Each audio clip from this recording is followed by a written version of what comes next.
We're going over the top lenses you should avoid if you want sharp, crisp, easy to use lenses for a reasonable price. But here are the ones that you should avoid in your search for the cheaper EF lenses. Let's jump into it.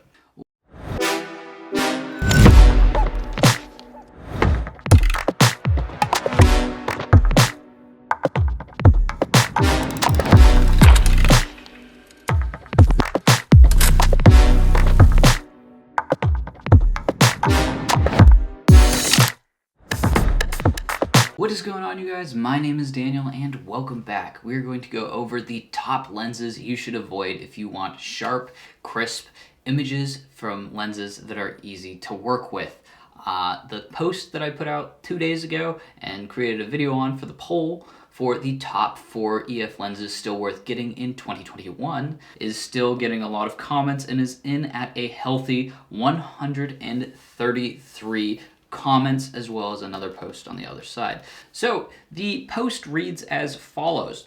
What are the worst lenses that anyone should avoid if they want sharp, clean, and easy to work with lenses? For example, the 40mm is cheap but not at all sharp, so it might have a high relative value but still make it on this list. Now apparently not that many other people agreed with my review of the 40mm 2.8 pancake lens. I had to get rid of this because I just felt like it always let me down on image quality, but apparently a bunch of other people absolutely love this lens. Maybe mine was just a dud, but probably not. I don't know. Anyways, let's go down this list, and I'm going to read off pretty much all of these, and then there's one at the very top that everyone hated. It came in with almost as many votes as came in for every other lens on this list. So stay tuned. We're going to show you what the worst lens is to avoid at all costs. Let's start at the bottom. So the least voted for was the 40mm 2.8. Like I said, I always felt let down by the image quality. The next one is the 28 to 135. I have no idea what f-stop that is. Whoever put that, maybe they'll write down in the comments why they didn't like that lens. Any smartphone lenses, yeah, those are usually terrible and cheap. First version EF 16 to 35mm f2.8. Now I have heard things about this having problems as far as being just not so great, but I haven't personally used it, so I'll stay away from comments on that one. Then the first version EF 24 to 70 f2.8. Now this one I have heard a lot about, that it has some problems with being not very sharp. So if you can avoid this one, stay away from it. It's just better not to buy a bad lens and have to get rid of it later than to buy a bad lens and then have the problems of really being betwixt and between, because you're not going to get your money back because everybody else knew that this lens wasn't any good.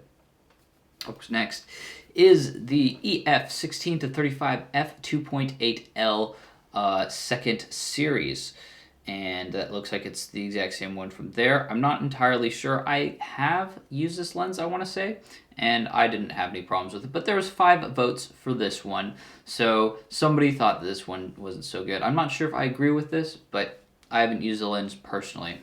Then the top 4, we go EF 50mm f1.8. Now the problems with this one is, yes, it is cheap, however, it is very, when it is wide open, soft, which gives it the problem that, yes, it might be a good starter lens to give your niece when she's just got her first 60D. Awesome lens for those people, but for people who are actually trying to step up their game and get quality out of their lenses, then that's not the lens for you. Up next was the EF 50mm f1.4, and apparently the same gripes hold true there. I have never used this lens, however this one came at 13 votes, beating the 1.8 version by 1 vote. Then the EF 17 to 40mm f4, and I can completely agree with this. This is the second place, and this is well deserved. I personally own this lens because it is incredibly cheap and I needed something to vlog with. The thing about this is that it's really not the same image quality when taking photos as I would say I had with the 40mm that I did not like. That's about the same place I would put it on. Yeah, you can get some images that you really like, but I just feel like if you start cropping at all while using this lens, it just gets torn apart and it's not that great. I use this lens for vlogging, and currently it's lighter than the RF version, the 15 to 35, and so I can put it on a gimbal and use it. The lack of sharpness isn't a great deal, like a huge deal, when I'm shooting in 1080p, and it fits on the gimbal, so I've kept it around for those reasons. I do not at all use this for photos.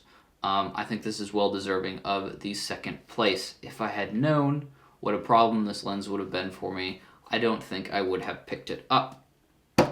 Then, the one that you've all been waiting for, the worst lens by far, coming in at 59 votes, which is the equivalent of all the other votes put together on this entire list. And it is the EF 75 to 300mm f4 to f5.6. And as a big reveal, this is the lens, oh my goodness, that I froze. That's how much I care about this lens. I was able, and not at all worried, about freezing this lens so that I could use it for a thumbnail. Man, that gets cold. But yeah, I froze this lens because that's how terrible it is. So this lens is just really bad.